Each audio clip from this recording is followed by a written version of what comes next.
Hello everybody, welcome to another video. Today I'm going to be talking about fridge compressors. Why is it that so many people want them and why are they so valuable? So here it is. I have 3 fridge compressors in here on display that I got from some fridges that I've collected some days ago. And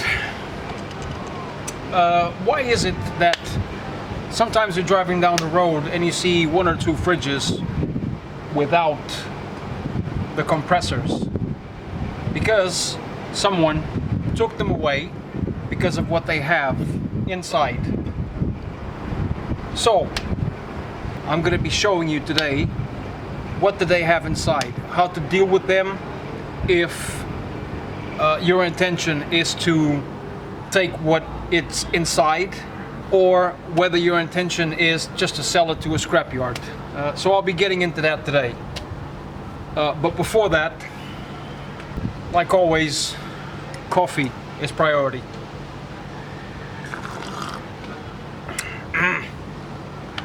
So I'm gonna get right down to it. What is inside of these compressors? Well, you have a few things. First of all, you have gas.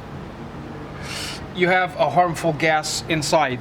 That's how it is able to make the ice and keep all of your products, all of your food cold. So number one, it has a gas inside.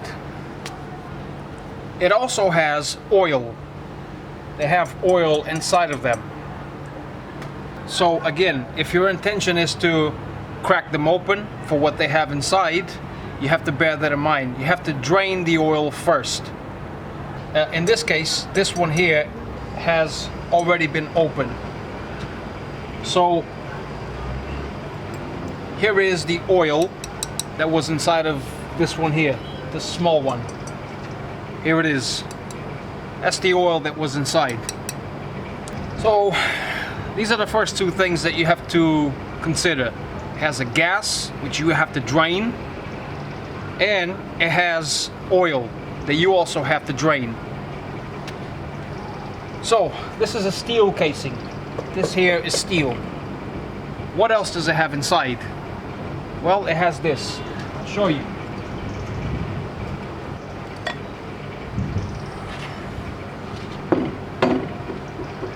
This is what's inside. This is a motor. And this motor has a lot of copper inside. This is one of the reasons as to why people take these from the fridges, because it has copper. That's copper and that's copper. This thing's really, really heavy. This container here is where the gas was, but now there's nothing there because it's been drained. So this is basically what's inside of these compressors. They come in different shapes and sizes, but they're pretty much the same, really. They all have this motor inside.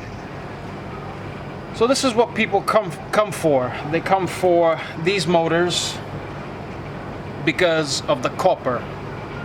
These are loaded with copper, not just the compressor, but all over the fridge, inside, between the walls. So this is it. This is what primarily people are coming for the copper in these motors. So it doesn't take too long to crack one of these open. This one here took me 3 minutes to cut it all around, to then take this out. And here it is. This is not really that thick,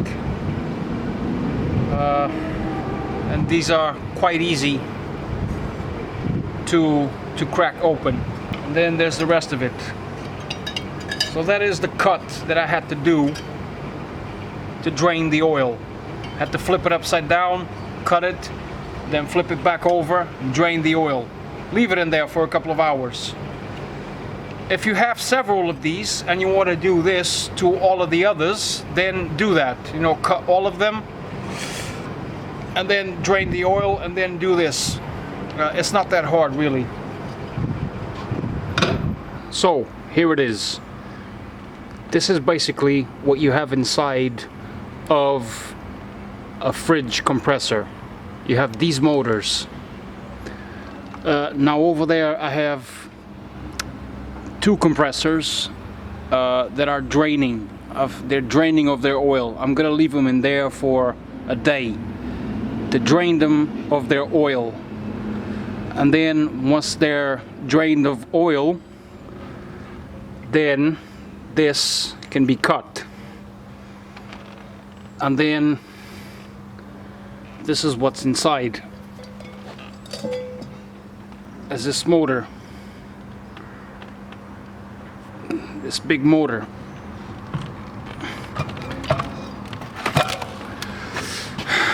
And then once all the other parts are removed, this is what you end up with this. So this is the copper. There's a lot of copper in here. This here is a steel casing, and this is the copper.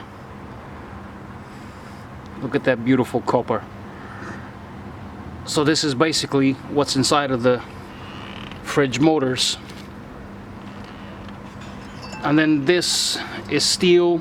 This can be scrapped. This cannot be melted. So basically this is it. This is what's inside these fridge compressors. There's these motors. They're so massive that they even have a piston. This is what we want to get to, this copper. Now this is very easy to get. You can cut one side with some wire cutters. Cut here, and then they all come undone, and then they all come out the other side. And then this bit of steel can also be scrapped. So this is it. This is what's inside of these compressors, and this is why they are so valuable, and this is why many times you see fridges out there without the compressors, because of that, because of all that copper. So basically that's it.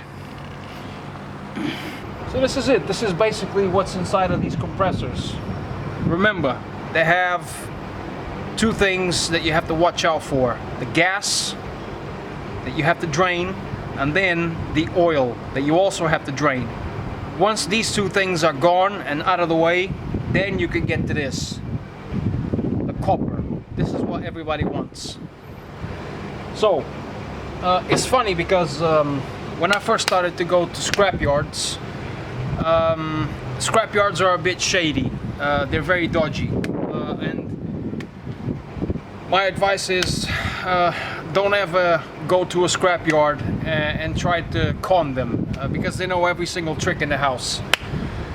So when I first started to go to scrapyards, they would tell me, no, don't bother with compressors, because it's just way too hard to get to the copper, and then you have to deal with the gas and the oil and all of that. Just don't bother with them. Just bring them to us and we will take care of it. Obviously, they're going to tell you that, because if you take these as they are, you will get steel prices. You will not get copper prices. And even if you take this, you will still not get copper prices, because it's in a steel casing. Which means someone will have to go through the trouble of separating all of this. Whereas if you do it yourself, then you will get paid for it, the copper alone. And then you have other things like the steel.